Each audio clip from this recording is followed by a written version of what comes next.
Hey, welcome to Sipper Social Club. I'm Jeremy. Today, I'm bringing to you my entire collection of whiskey that I have finished myself.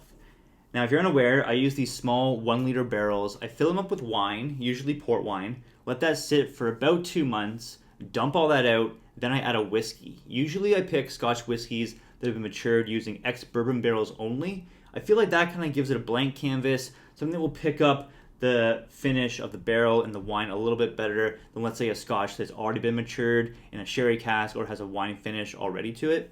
So I'm going to get into all this. I'll let you know kind of the process, how I got into doing this stuff. I'll let you know what my favorites are that I've done so far. I'll get into the ones that have come up a little bit short. I'll get into my newest finish that I've done, the Octomore 27. I'll let you know about that.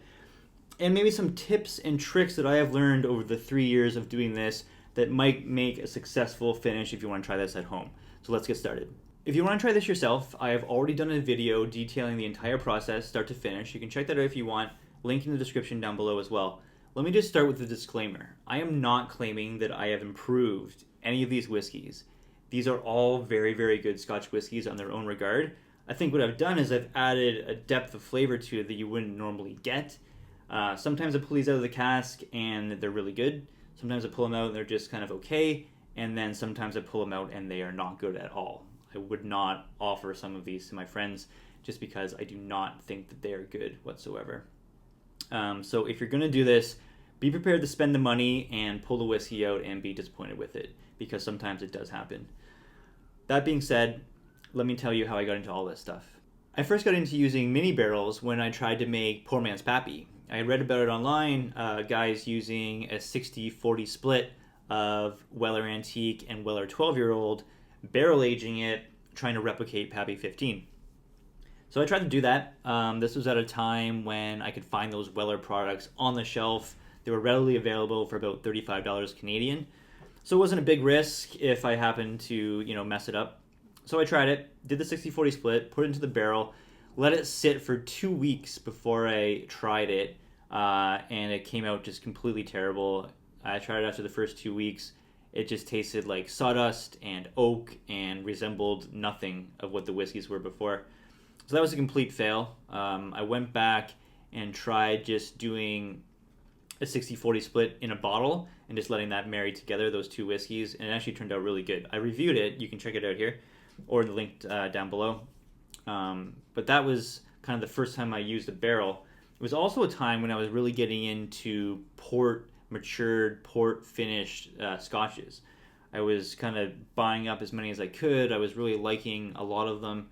And of course, Laphroaig Cartches Portwood was one of the highly regarded Cartches releases that a lot of people were liking quite a bit.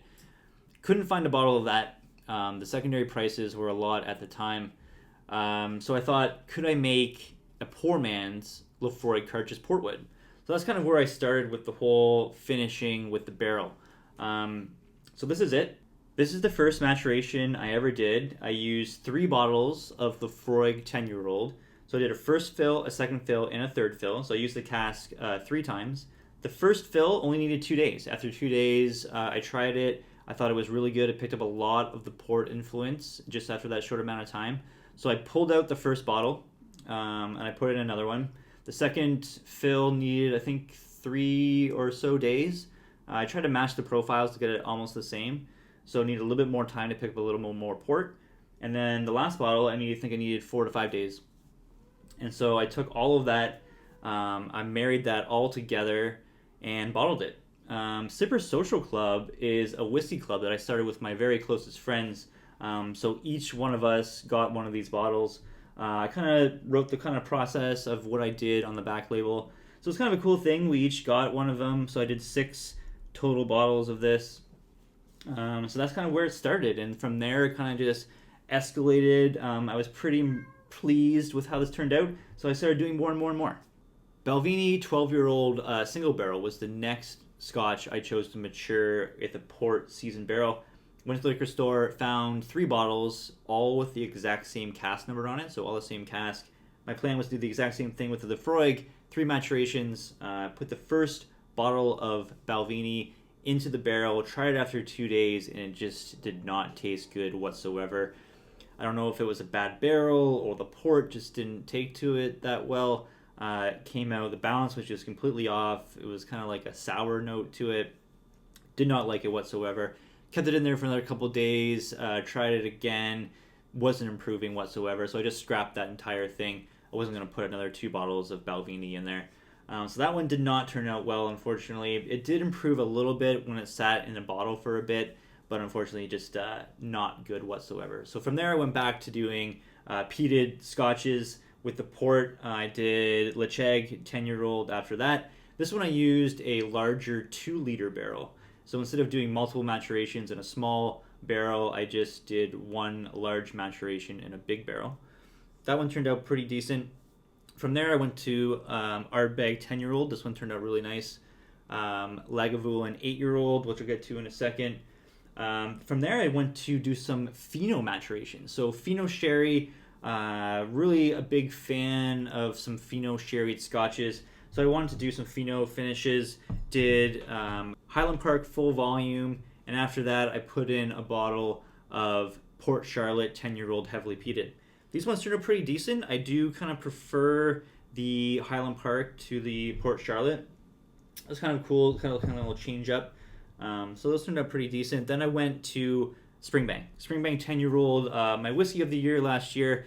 Springbank does these awesome port maturations.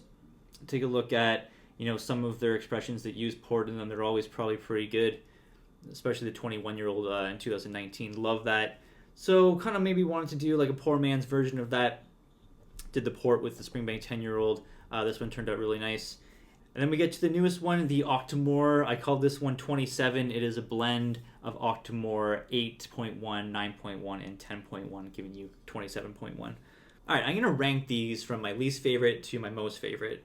Now, out of all this stuff, except for the Balvenie 12, I think that these are pretty good to really good.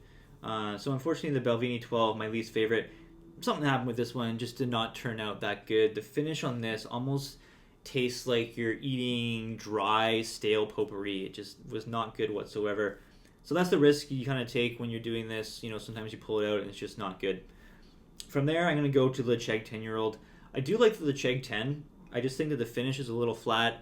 It kind of took away things that I like about Lecheg. It didn't really add much with the port. So that's one thing that you can expect with this process is like sometimes the characteristics of the whiskey are going to be taken away when you add the port to it. So I think this one kind of fell into that category. From there, I'm going to go to the Port Charlotte heavily peated 10-year-old in the Fino cask. For whatever reason, this one just didn't like how the oak influenced it.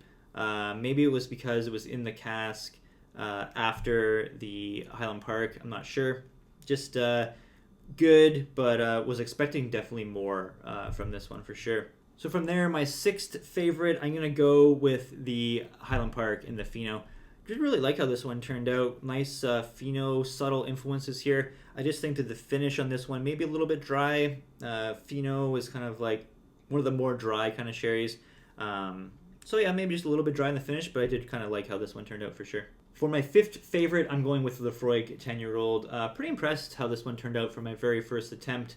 Maybe didn't copy the Lefroy Carchis Portwood, but there's a couple of maybe similar notes in there as well. So I did really like how that one turned out. My fourth favorite is going to be the Ardbeg 10-year-old. This one was really, really nice. Really liked how the lemon aspect and the Lefroy meshed well with the port and like the sweet berries from the maturation. I poured this one for a couple people at Toronto Whiskey Society. There were the year-end party. We did like a heels party. Pulled this one out. Got some really positive feedback. A lot of people were digging it. Granted that we had a couple whiskeys before we got to this one, but still really happy with how the Ardbeg turned out for sure.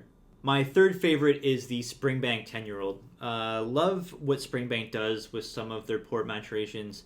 The 2019 21-year-old was a great whiskey. I think it used 45% port in there. I love that. This one really liked how like the vibrant berry notes kind of mixed with like the Springbank characteristic. This one turned out really nice. It wasn't my favorite coming out of the barrel. Once it sat in the bottle for a bit, it does kind of like round it out, changed a little bit. So if you ever pull some whiskey out of the cask, let it sit in a bottle for a bit. It could change for the better. This one definitely did. Really, really like this one for sure. My second favorite is the one I just did. I call this one Octomore 27.1 because it's a blend of Octomore 8.1, 9.1, 10.1. Really like how the sweet kind of peat aspect to this meshes well with the berry notes. You get an awesome, like, strong raspberry coming out of this. This one I did a little bit differently. Instead of rinsing out the port when I dump it out, I just turned the barrel upside down, let it all leak out, kept the bung off of it for a full 24 hours, let it dry, and then did the maturation. You can definitely tell by the color. This one got some more color added to it. Just needed 3 days in the barrel. Really, really happy with this one. I do like it quite a bit.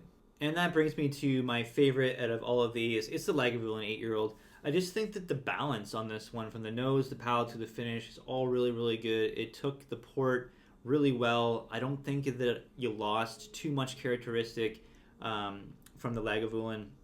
So yeah, really, really like this one. I sent a sample of this to Eric Waite. You can check it out here. He really loved it. I think he scored it 90 out of 100.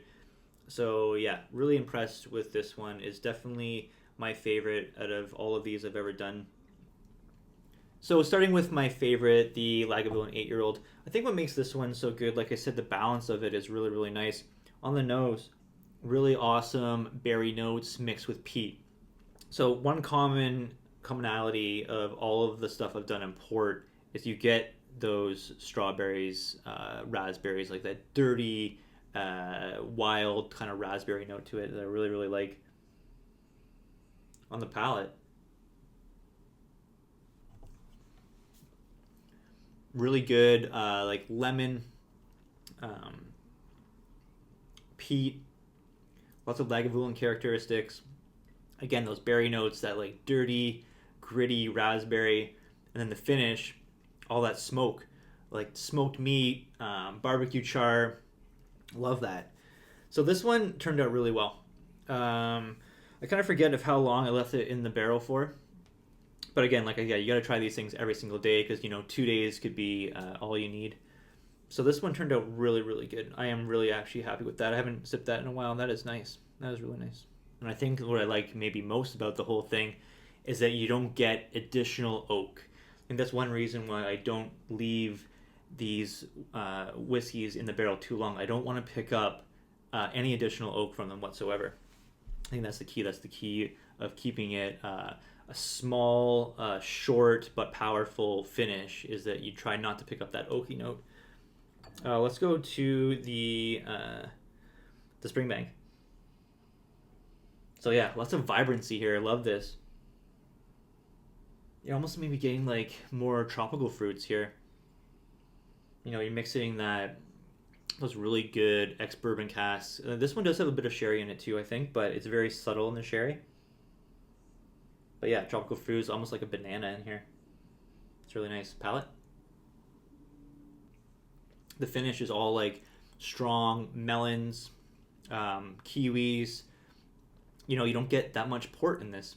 Maybe a little bit of strawberry. Strawberry banana. Yeah, definitely like a strawberry banana smoothie. This thing has opened up so nicely in the bottle. I'm so happy. When I first pulled it out, I was like, it's good. It's good, but I was expecting so much more. And now with the air in the bottle, this one's come out really, really good. And to the Octomore. So yeah, this one, like I mentioned before, it's a blend. I just poured some Octomores together, equal parts, 8.1, 9.1, 10.1. Let that sit in a bottle for a month. Really marry together, really blend together nicely. I did a little bit of different, slight change in the way I did this one. So usually when the port is done seasoning the barrel, I'll dump out the port and I'll rinse water through it to get all of the port wine out.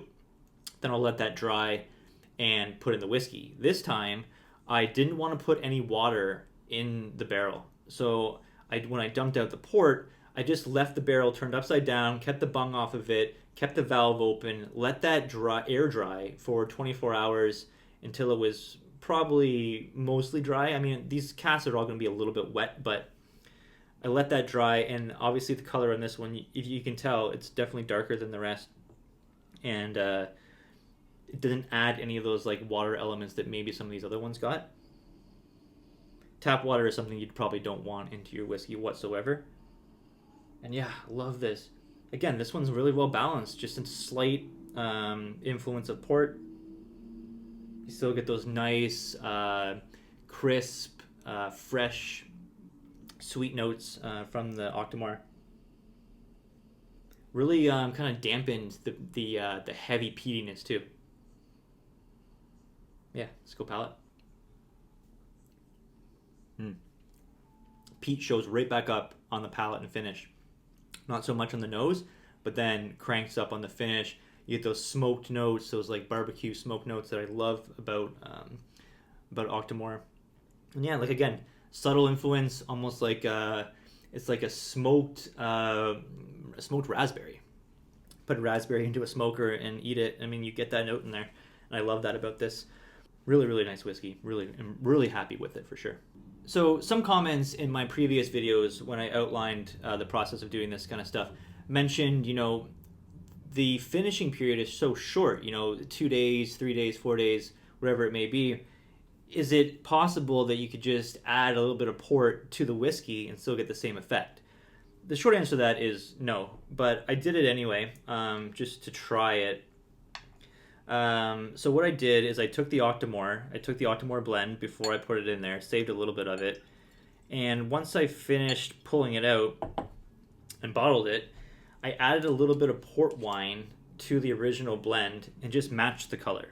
So I kept adding port with the dropper until the colors matched, and therefore I could get essentially the same level of maturation, kind of. I mean, the science doesn't really necessarily add up there, but it's the closest I could get to matching it. So these colors are very, very similar.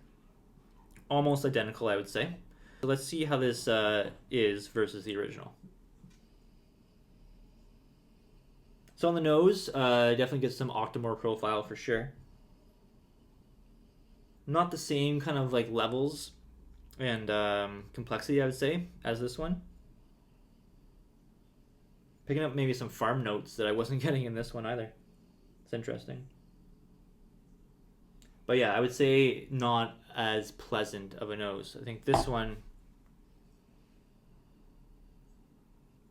yeah, you're just getting a little bit more aspects with the fruit, I would say, and this one you're not. So not quite as fruity, I would say, on the nose. Let's go palate. Definitely not the same whatsoever. So I would say that the Octomore is kind of more muted in here. You get a little bit of the port, like a little bit of the berries, but not too much. And then the finish is not the same at all. The finish on this one's not very good. So definitely not the same. Is there some port influence? Yeah, there's definitely some port influence to this. I mean, it's just not that good. I don't think mixing a couple drops of wine into a whiskey gives you the same effect, even as like a short maturation would in a mini barrel. So there you have it. There's the question answered. You definitely do not get the same effects by just adding a little bit of port to the whiskey, especially on the finish. The finish, I did not enjoy this one at all. This one is very, very nice. A few other things worth mentioning in my experience. I can get about 3 maturations for a 1 liter cask, meaning that I season it once and I can put 3 bottles of whiskey through it. After that, I feel like you either need to re-season it or just get a new cask for a new project. These things do dry out, so you can't leave them without any liquid in the barrel for a certain amount of time. I'd say maybe like a week to 2 weeks, you're going to start having the barrel dry out and be completely useless to you. You can tell this one's obviously an older cask, dry out. These rings are starting to come off because the barrel has shrunken back down again. My best results have been when I've used heavily peated Scotch whiskies. I think that the heaviness of the peat really can take to a wine maturation pretty well. Also, the heaviness of it can combat any of those like unwanted oaky notes that you might pick up from a barrel. So I definitely recommend, if you are a peat head, go out, source a nice peated Scotch that you like, and try it with a wine finish. Those have been my best results for sure. The lighter style phenos, didn't turn out as well as some of the heavier peated scotches. Obviously, the Balvenie, the unpeated Balvenie, just didn't work whatsoever. I've also experimented with some bourbon. Sometimes when I do a scotch through one of these, I only do one bottle, and there's still lots of life in this cask. I'll throw a bourbon in after that. I think with the Ardbeg 10-year-old, I only did 2 bottles of this.